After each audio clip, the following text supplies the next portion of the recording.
اور یہ بڑا انٹرسٹنگ واقعہ ہے. یہ واقعہ آپ کو المستدرک للحاکم میں بھی مل جائے گا صحیح سند کے ساتھ. امام حاکم نے اس حدیث کو امام بخاری کی شرط پہ صحیح کہا ہے. امام ذہبی نے بھی ان کی موافقت کی ہے. یہ حدیث جو ہے وہ مسند ابی یعلا میں بھی موجود ہے صحیح سند سے. صحیح ابن حبان کے اندر بھی موجود ہے. یہ حدیث تفسیر ابن کثیر میں بھی موجود ہے. تفسیر ابن کثیر میں جو سورہ الشعراء کی آیت نمبر 52 ہے نا، حضرت موسیٰ علیہ السلام کے بارے میں آتا ہے نا کہ اللہ تعالیٰ فرماتا ہے کہ ہم نے ان کی طرف وحی کی تھی. وَأَوْحَيْنَا إِلَى مُوسَىٰ أَنْ أَسْرِ بِعِبَادِي إِنَّكُمْ مُتَّبَعُونَ. ہم نے موسیٰ کو وحی کی کہ تم راتوں رات میرے بندوں کو، وہ 6 لاکھ کے لشکر کو بنی اسرائیل کے یہاں سے لے کر نکل جاؤ، بے شک تمہارا پیچھا کیا جائے گا. یہ لوگ تمہارے پیچھے آئیں گے. وہ پیچھے آئے تو سمندر میں اللہ نے راستہ بنا دیا، بنی اسرائیل تو نکل گئے، اور اسی راستے میں جب فرعونی نکلنے لگے تو اللہ نے دونوں پارٹ ملا دیے. قرآن میں آتا ہے تو تباہ و برباد کر دیے گئے. تو اس آیت کے کانٹیکسٹ میں یہ سورہ الشعراء پارہ نمبر 19 آیت نمبر 52 کے کانٹیکسٹ میں امام ابن کثیر اس حدیث کو لے کے آئے ہیں جو حاکم کے اندر موجود ہے کہ نبی صلی اللہ علیہ وآلہ وسلم کسی گاؤں ایریا میں تشریف لے گئے تو وہاں پہ ایک دیہاتی شخص تھا. اس نے آپ صلی اللہ علیہ وآلہ وسلم کی مہمان نوازی کی. آپ بڑے خوش ہوئے. آپ نے اٹھتے ہوئے فرمایا کہ کبھی موقع ملے تو تم ہمارے پاس بھی آنا. دعوت دے دی. اس کے لیے تو آنر کی بات تھی. کچھ عرصے بعد وہ نبی علیہ السلام کو ملنے کے لیے آیا. آپ صلی اللہ علیہ وآلہ وسلم نے اس کی خوب مہمان نوازی کی. ایک تو بدلہ اتر گیا. پھر آپ نے اینڈ پہ فرمایا مانگ کیا مانگتا ہے؟ اس نے کہا یا رسول اللہ ایک اونٹ چاہیے جس پہ میں اور میرے گھر والے سواری کر لیں. ہاں اس پہ کجاوا بھی ہونا چاہیے، یعنی اچھی سیٹیں لگی ہوئی ہوں، اور 2-4 بکریاں مل جائیں جن کا دودھ دو کہ میں اپنا اور اپنا فیملی کا سلسلہ چلا لوں. یار اس زمانے میں بس سبسسٹنس لیول پہ یہی لائف گزارنے کا ذریعہ ہوتا تھا. یہ آج کل تو ہم جو لائف گزار رہے ہیں نا، یہ اس وقت کا امیر آدمی بھی نہیں تھا گزار سکتا. گندم کے دانے، سال کے دانے پورے ہو جائیں، دودھ کے لیے بھیڑ بکری رکھی ہیں، اللہ اللہ خیر صلی اللہ، اور کوئی کام ہی نہیں ہے. یہ جو آسائشیں ہیں ان کی وجہ سے ہمارے لیے مصیبت کھڑی ہوگی. ایک اونٹ اور چند بکریاں مانگی. اور کس سے مانگ رہا ہے؟ اللہ کے نبی سے، جن سے آپ کچھ بھی مانگ سکتے ہیں وہ اللہ سے لے کے دے سکتے ہیں. تو نبی اسلام فرمایا اوے تجھ سے تو وہ بنی اسرائیل کی بڑی اچھی رہ گئی ہے جس نے موسیٰ علیہ السلام سے تو اس سے بہت بڑی چیز مانگ لی تھی. اچھا، تو صحابہ نے کہا یا رسول اللہ وہ بڑھیا کا کیا قصہ ہے؟ تو آپ فرمایا کہ ہوا یوں کہ جب بنی اسرائیل مصر سے نکلے شام جانے کے لیے موسیٰ علیہ السلام کے ساتھ، تو وہ راستہ بھول گئے. تو حضرت موسیٰ علیہ السلام نے جو بنی اسرائیل کے علماء تھے نا، ان کو بلایا، ان سے مشورہ کیا جائے کہ یہ مسئلہ کیا ہے. تو انہوں نے پھر بتایا کہ حضرت بات یہ ہے کہ حضرت یوسف علیہ السلام، حضرت یوسف علیہ السلام کی نسل سے تھے نا، آگے بنی اسرائیل میں سے تھے نا حضرت موسیٰ علیہ السلام. ان دونوں کے درمیان آلموسٹ 1400 سال کا فاصلہ ہے، حضرت یوسف اور حضرت موسیٰ علیہ السلام کے درمیان. تو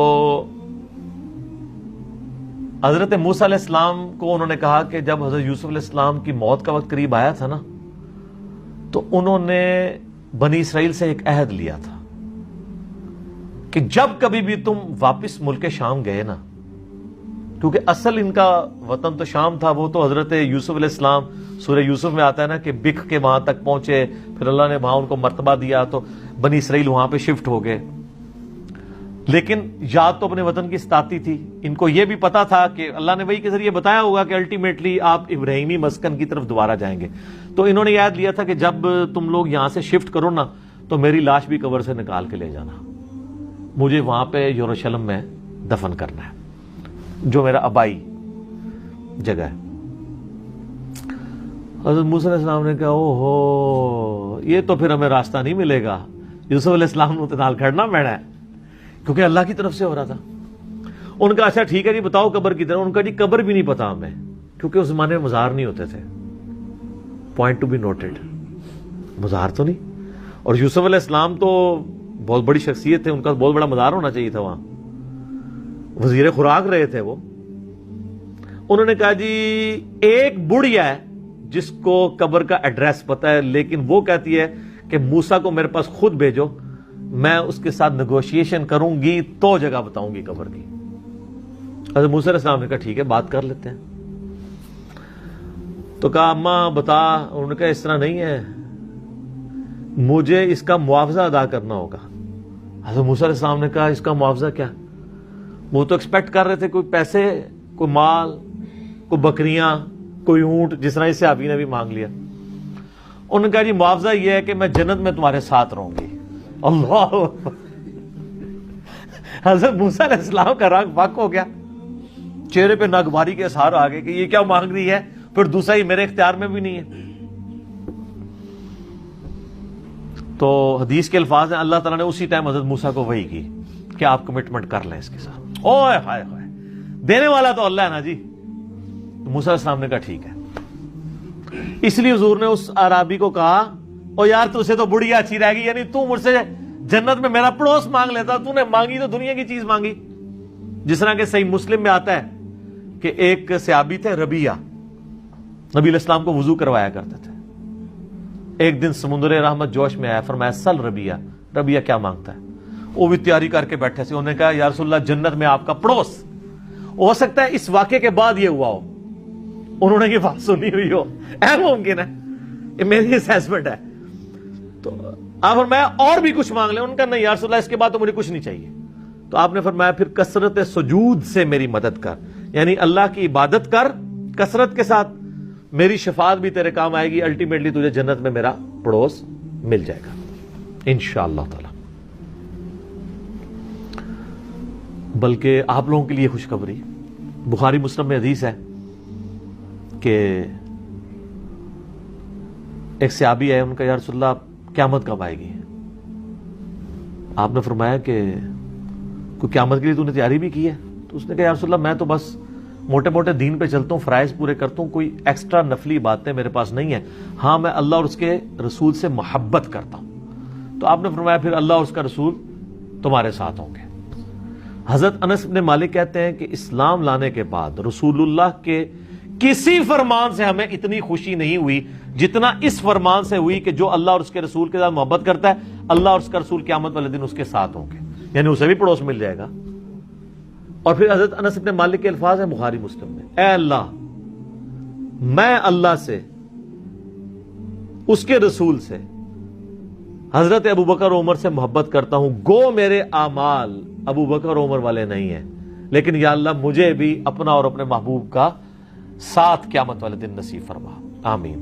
ہم بھی دعا کرتے ہیں کہ گو ہمارے اعمال بھی صحابہ اور اہل بیت والے نہیں ہیں, تب بھی اللہ تعالیٰ محض اپنی رحمت سے, اپنے نبی علیہ السلام کی شفاعت سے ہمیں ان مبارک ہستیوں کا پڑوس قیامت والے دن نصیب فرمائے, آمین ثم آمین. اچھا, تو اب وہ بڑھیا نے کہا کہ جی میں آپ کو پتہ بتاتی ہوں. اب وہ بڑھیا جناب ان کو ایک تالاب کے اوپر لے آئی.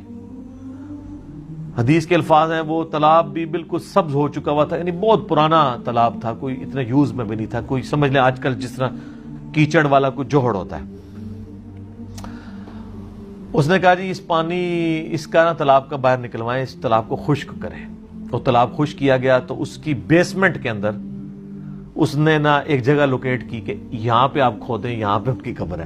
اے دسو کسی لبنی سی, اس مانے علم غیب ہی نہیں سی ہوتا, نہیں تو لب جانا.